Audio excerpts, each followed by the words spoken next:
Elon Musk ने इंसानी दिमाग में लगाया चिप, ट्रायल सफल, सोचने भर से फोन कंप्यूटर करने लगेंगे काम। दरअसल टेस्ला और एक्स के मालिक एलन मस्क की नई कंपनी न्यूरालिंक ने कमाल का काम किया है। इस काम से एक बार फिर न्यूरालिंक कंपनी सुर्खियों में आ गई है।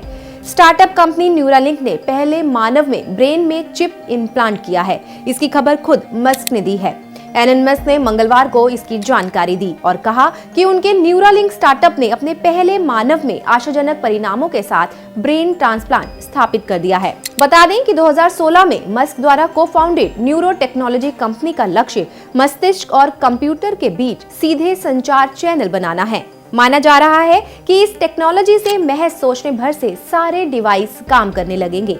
मस्क बोले कि पेशेंट अच्छी तरह से रिकवर कर रहा है। मस्क ने अपनी एक्स में लिखा, पहले इंसान में हमारी कंपनी न्यूरालिंक ने डिवाइस इम्प्लांट की है। पेशेंट अच्छी तरह से रिकवर कर रहा है। शुरुआती रिजल्ट आशाजनक है। एलन मस्क ने एक अन्य पोस्ट में लिखा, इस डिवाइस के जरिए आप सोचने मात्र से फोन, कंप्यूटर और इनके जरिए किसी भी अन्य डिवाइस को कंट्रोल कर पाएंगे। शुरुआती यूजर वो होंगे जिनके लिम्स यानी अंगों ने काम करना बंद कर दिया है। मस्क ने कहा है, इमेजिन करें अगर स्टीफन हॉकिंग होते तो इस डिवाइस की मदद से एक स्पीड टाइपिस्ट या नीलामीकर्ता की तुलना में ज्यादा तेजी से कम्युनिस्ट कर पाते। गौरतलब है कि कंपनी की ओर से पिछले साल जारी एक बयान में जानकारी दी गई थी कि उसे लोगों में ब्रेन ट्रांसप्लांट का परीक्षण करने के लिए अमेरिकी नियामकों से मंजूरी मिल गई है। अमेरिकी फूड एंड ड्रग एडमिनिस्ट्रेशन ने उसे इन ह्यूमन क्लिनिकल ट्रायल के लिए हरी झंडी दी थी। डेटा कंपनी फेसबुक के अनुसार पिछले साल कैलिफोर्निया स्थित न्यूरालिंक में 400 से अधिक कर्मचारी थे और कंपनी ने कम से कम $363 मिलियन जुटाए थे। न्यूरालिंक का कहना है कि उसका मकसद न्यूरोलॉजिकल विकारों से पीड़ित लोगों के लिए जीवन को आसान बनाना है। आइए अब जानते हैं कि न्यूरालिंक डिवाइस है क्या। नंबर 1, फोन को सीधे ब्रेन से जोड़ेगा। न्यूरालिंक ने सिक्के के आकार का एक डिवाइस बनाया है जिसे लिंक नाम दिया गया है। ये डिवाइस कंप्यूटर, मोबाइल फोन या किसी अन्य उपकरण को ब्रेन एक्टिविटी से सीधे कंट्रोल करेगा।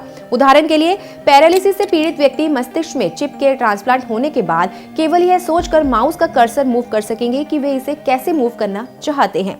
नंबर 2, कॉस्मेटिक रूप से अदृश्य चिप। न्यूरालिंक ने कहा, हम पूरी तरह से इम्प्लांटेबल कॉस्मेटिक रूप से अदृश्य ब्रेन कंप्यूटर इंटरफेस डिजाइन कर रहे हैं ताकि आप कहीं भी जाने पर कंप्यूटर या मोबाइल डिवाइस को कंट्रोल कर सके।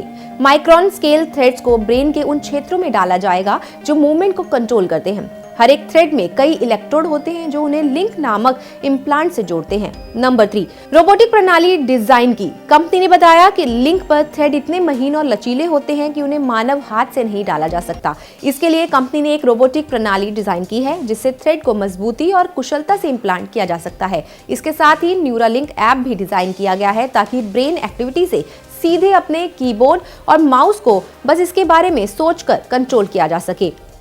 डिवाइस को चार्ज करने की भी जरूरत नहीं होगी। इसके लिए कॉम्पैक्ट इंडक्टिव चार्जर भी डिजाइन किया गया है जो बैटरी को बाहर से चार्ज करने के लिए वायरलेस तरीके से इम्प्लांट से जुड़ता है। ब्रेन कंप्यूटर इंटरफेस टेक्नोलॉजी से बनाई गई है चिप। एलन मस्क ने जिस टेक्नोलॉजी के जरिए चिप बनाई है उसे ब्रेन कंप्यूटर इंटरफेस या शॉर्ट में BCIS कहा जाता है। इस पर कई और कंपनियां भी सालों से काम कर रही हैं।